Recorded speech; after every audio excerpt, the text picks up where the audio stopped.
stand before you profoundly honored and deeply humbled to receive the prestigious Sally K. Ride Excellence in Education Award. Today's recognition carries me back to a pivotal day in history, January 16, 1978, when the first class of women astronauts was announced. At that time, I was a 5th grader, seated in the classroom of an extraordinary teacher, Miss Ernestine Yarborough Jones, who is watching via Zoom. I watched with references.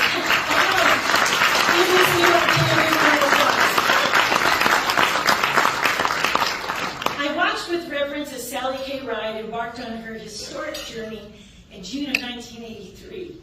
But my profound passion for space and science found its genesis within the walls of Mrs. EYJ's classroom. As a young girl, I played astronaut on the playground. I loved to pretend to beam up with my friend Carol, who had walkie-talkies, and loved looking for UFOs with my Aunt Pat. True story. But 26 years ago, I decided to embark on a mission of spreading my love of the solar system. And I looked around, and the only people doing space or science in the late 90s were Bill Nye the Science Guy and Beekman's World, but a female host of a science show I couldn't find, so I decided to plant my flag on Janet's planet. I would not be who I am today were it not for my 5th grade teacher, who is a tireless advocate for curiosity. She once told me, "Janet, science isn't just for the boys, it is for the girls too." She encouraged us to write stories that incorporated our science and our spelling words. And the only rule was that your science had to be factual and your spelling words better be, correct. Out of that, creativity knew no bounds. Recently, I unearthed some of these stories, brimming with accounts of extraterrestrial encounters, life on enigmatic Mars, and riddles of the cosmos. If only they were half as good as I just described.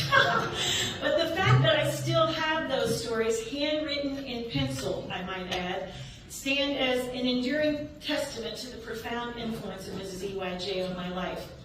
She stoked the fires of my dreams with her affirmations. On different occasions, she told me, "What a brilliant writer you are. What an extraordinary thinker you are. You can become a scientist or an artist or maybe both." In 1978, she assigned me the planet Saturn when we were learning about the solar system, and I got to stand in front of the class and give my report. I felt head over heels in love with all the stars and all the planets, and I hold steadfastly to the belief that the seeds of my life's mission were sown within those hallowed classroom walls. Her superb example of what it means to be a teacher and educator is the metric by which I hold myself accountable. Frederick Buechner says you will always be called to the place where your deep gladness and the world's deep hunger meet, and I have most assuredly found my deep gladness in fueling the engines of young minds. There are many people who have helped me come to this moment. Some are here, some are far away, and some have finished their Earth time. To my mom and dad, thank you for supporting your spacey daughter. Thank you to my dear friend and colleague, Dr. Lori Bradner, for nominating me for this award, along with all the parents and students who also contributed recommendation letters. And to my husband, you are my entire cosmos, the one whom my soul loves. All of those special people, mentors and colleagues and teachers, but you guys have these too, right? You have people who have loved you into being, who gave you permission to dream. Now, Mr. Rogers did this when he was achieving his Lifetime Achievement Award, and I'd like to take a page from his deep goodness. Take just 10 seconds along with me to think of the people who have encouraged you and helped you become who you are. Just 10 seconds of silence, and I'll watch the time.